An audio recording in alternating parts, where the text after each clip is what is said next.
Vision for Portage Place. I actually like Portage Place as it is. The only issue I think that I have with it is that it's not very entrepreneurial. We're not allowing people to rent those storefronts for very low cost to try out ideas to build a business.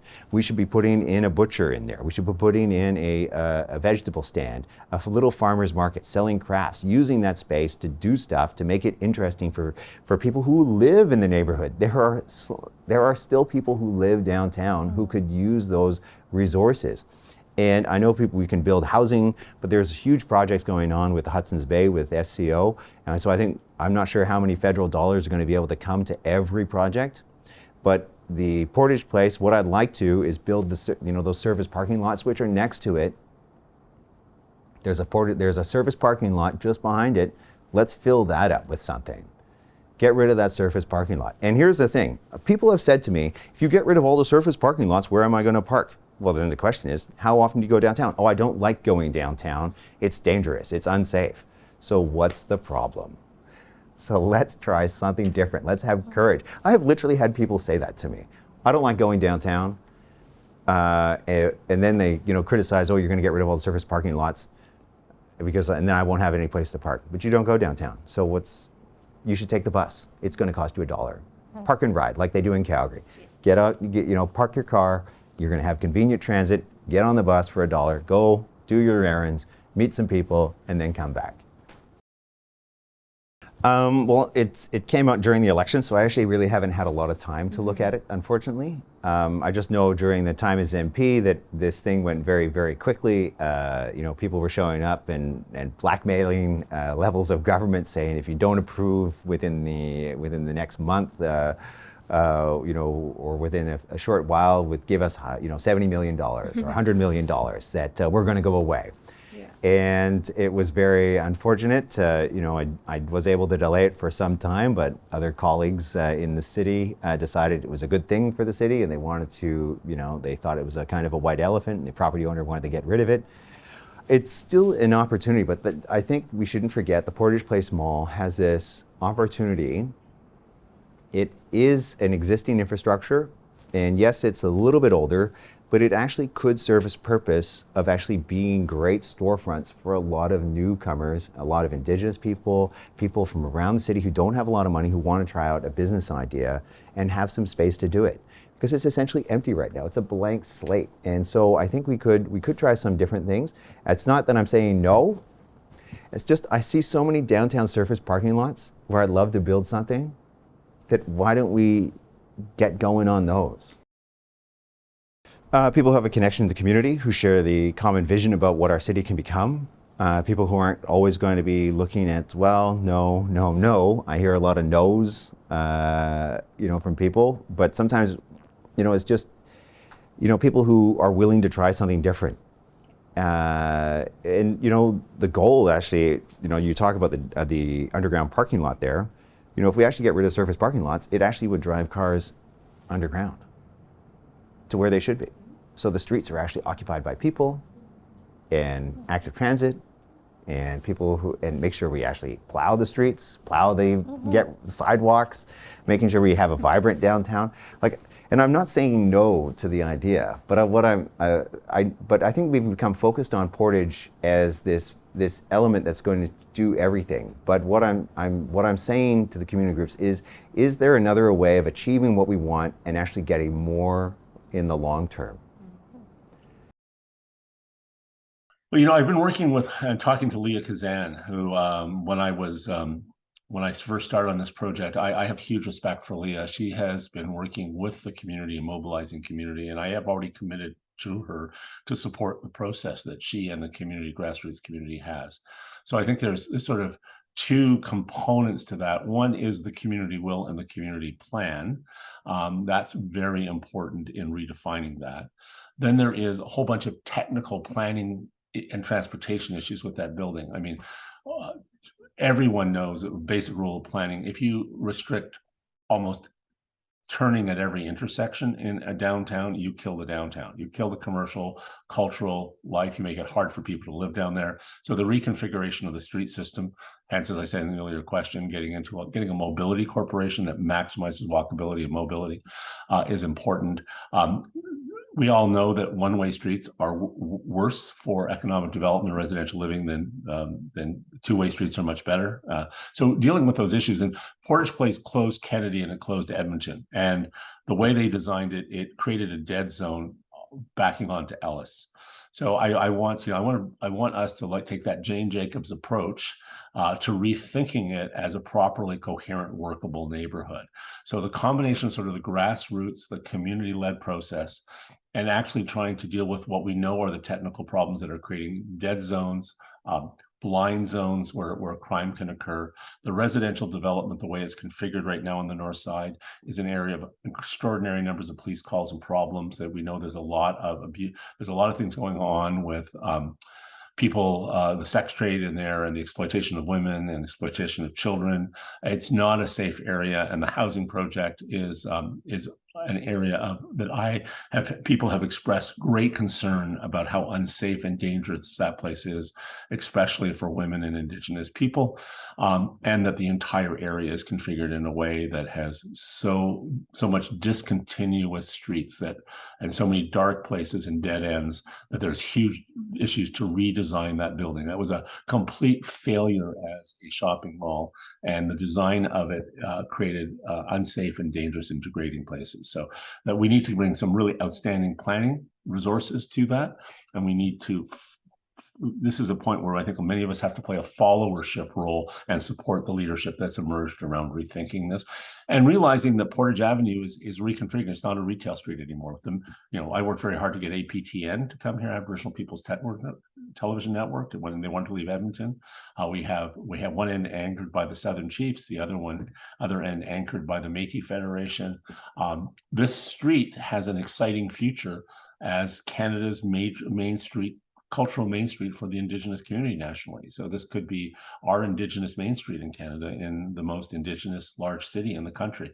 And I think we need to sort of start to talk to the Indigenous community in a respectful way about whether these are things they want, and ask them to put forward their ideas and their concepts and build those things into the new downtown plan. I would like to see this idea of Indigenous co-governments and shared and respecting sovereignty.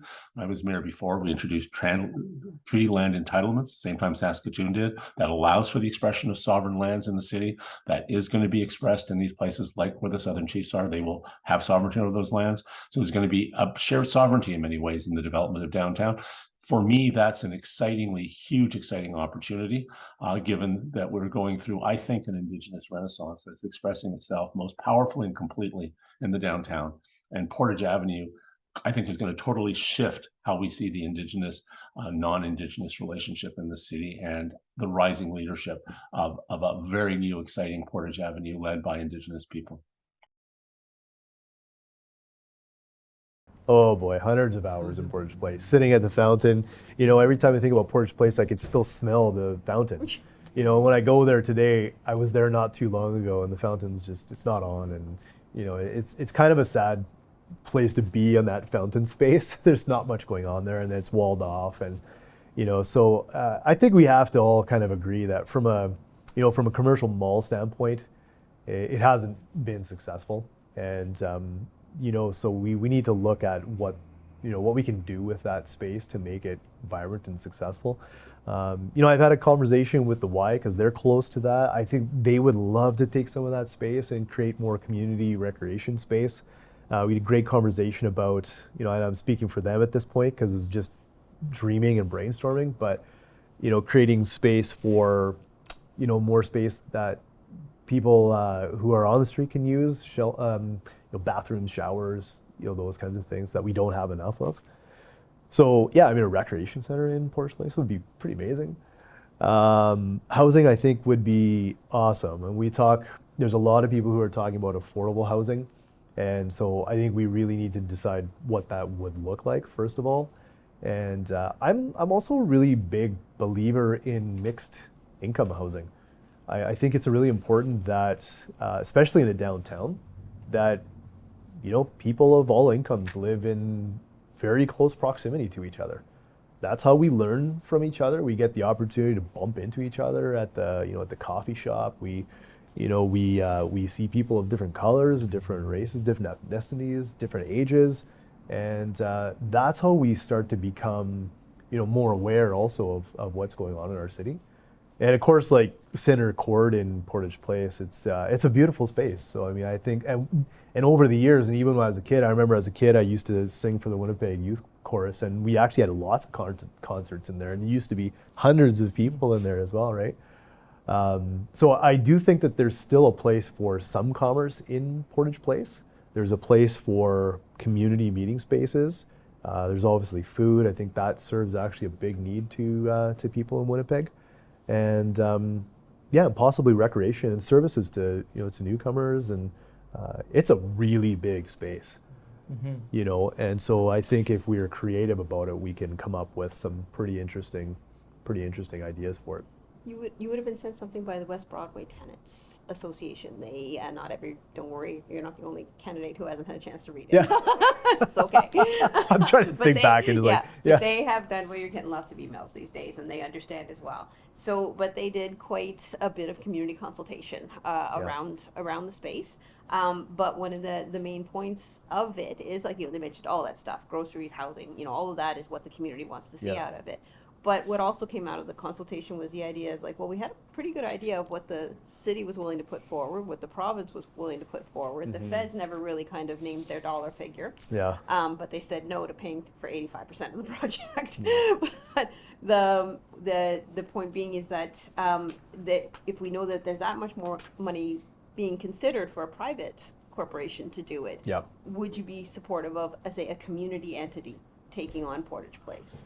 Yeah, the cautious side of me would just say, not yet, but I would like to see a plan. Like, I'm very interested in what we can do with that. And I wasn't a supporter of that private deal that, that we almost went into, which would have been a disaster. So I think that, hey, let's come up with some really solid plans for that space.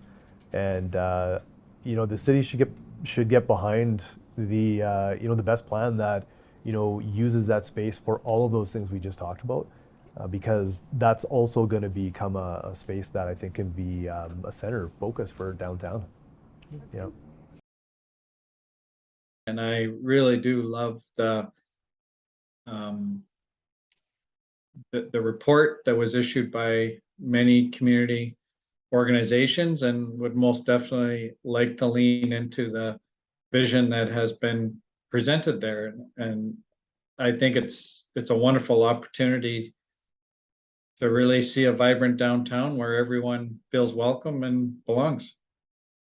Well, the Portage Place is in such an ideal location in that it's obviously a place where lots of folks like to hang out, Indigenous folks and others, and that it's also so close to so many newcomers that are currently living around and in the area around Central Park. So why don't we take advantage of that and make it a place where we can provide better services and more of a sense of community and belonging. I also really like the idea of, when we're adding affordable rent geared to income housing, is making sure social enterprises are involved with the construction and be able to employ a lot of the folks that can later call Portage Place home. I think that'd be pretty cool. And I'd like to step back too, and I think in addition to the community vision that's been laid forward, is make an invitation to different government departments, both provincial and civic, as to how the building can be used to assist better outcomes across these departments. And so I can give an example of offering to Manitoba Health a partnership where people that receive regular dialysis treatment might find a place to live in a redevelopment of Portage Place and have dialysis treatment right there on site. And interestingly, the transit union is telling me that 60% of Transit Plus rides are actually taking people to dialysis, which is just, to me, a shocking figure. So, but also presents an opportunity to connect some dots in a place like Portage Place. Well, in terms of Portage, when I look at downtown, especially the Central Park, right now, actually I live in downtown before, like Kennedy Street, so I understand about that area very well.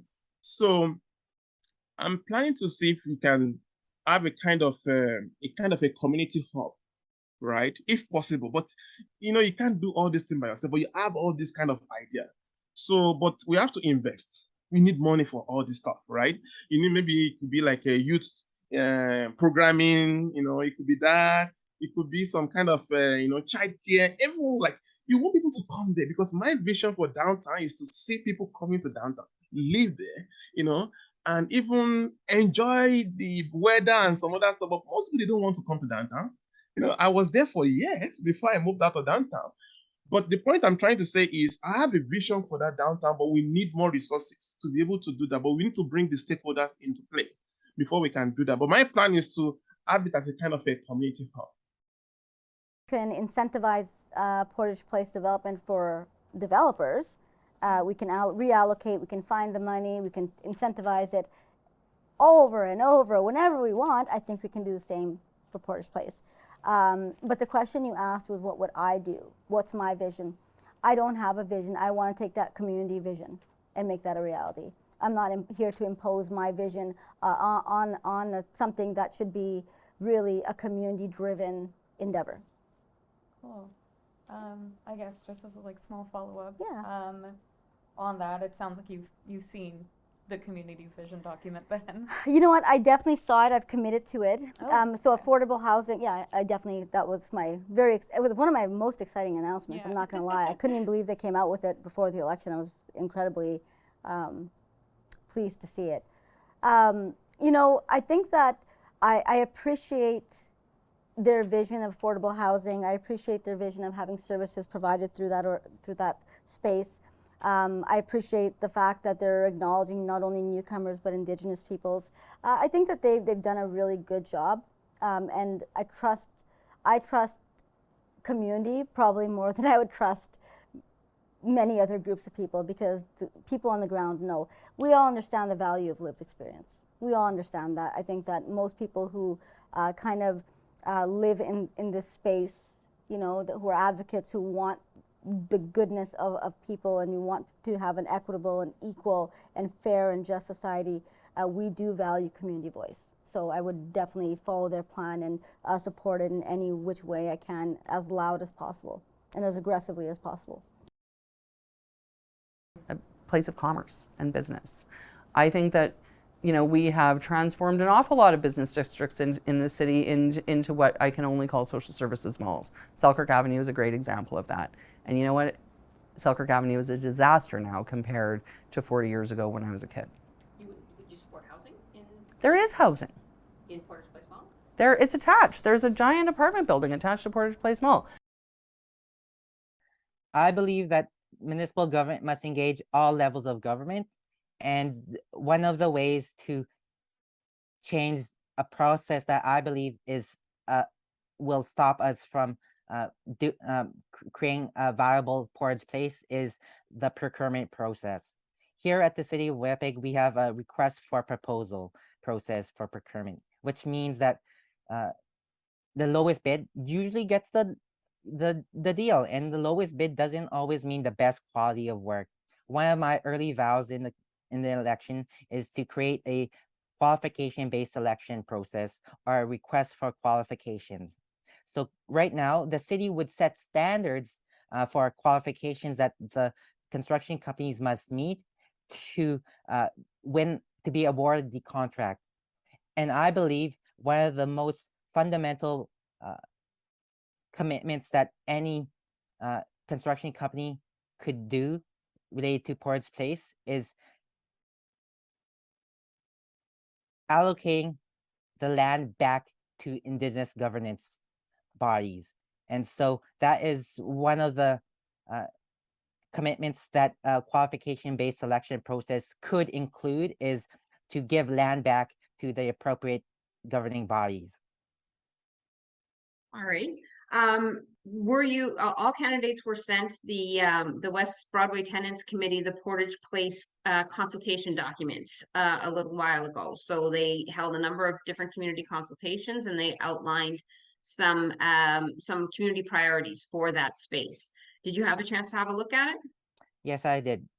Okay, and what, you know, of that list, what would you support seeing in Portage Place? I believe that I would like to see local economic development happen within Portage Place, meaning that citizens who citizens in terms of a new business model would see more cooperatives and social enterprises be within the Portage Place building. Okay. Do you support housing there? Like, you know, there's a list, a bit of a list of requests for that. So like, what do you see as the most important thing we could do in Portage Place? I believe that local economic development is the thing that will entice Portage Place to be the public space that welcomes all individuals. I believe that we can see more housing within that Portage Place building. My vision for Portage Place is to work with the provincial and federal governments and Forks North Portage to put together an incentive package for Portage Place for its redevelopment. There was discussion, obviously, in this last term of council about the potential, and one of the parts of the discussion was making sure that some of the community space that's important to the community is preserved or incorporated, making sure that housing is affordable. So those things would also, in my mind, be part of what I would want to see take place in the revitalization and the transformation of Portage Place. And so once the incentive package is put together, we'd make it available and just invite bidders through you know, an RFP process. You would have received from the West Broadway tenants a plan. You may not have been able to look at it, but they did a lot of community consultation on what the community wants around Portage Place. I'm not sure if you saw it or not. I don't believe I did. That's yeah. fine. But that's good to know that they've given that input. Okay, yeah. Would you support a community-led development and have it turned into some sort of community, just that, a community-led development, as opposed to having another large corporation come in? And, you know, would you go an extra mile in order to try to support that response as opposed to a more corporate response? I'd be open to certainly the input. I'll take a look at, first of all, what has been proposed, because in fairness, I haven't looked at it yet. I haven't seen it. I'm sure you've Is it? heard, Yeah. you know, it's a housing, it's community space, it's that sort of thing. So I think, you know, the early plan was that both could be incorporated, and so I think it's important that some of the capital of dollars available needed from the private sector to be invested in that space. I think that's important, but I think there can be a partnership, or at least, you know, collaboration on it. I'd be looking for, you know, first of all, to review what the West Broadway submission is, to see some of the priorities and goals within there, and to see how those can be incorporated into a development. Yeah.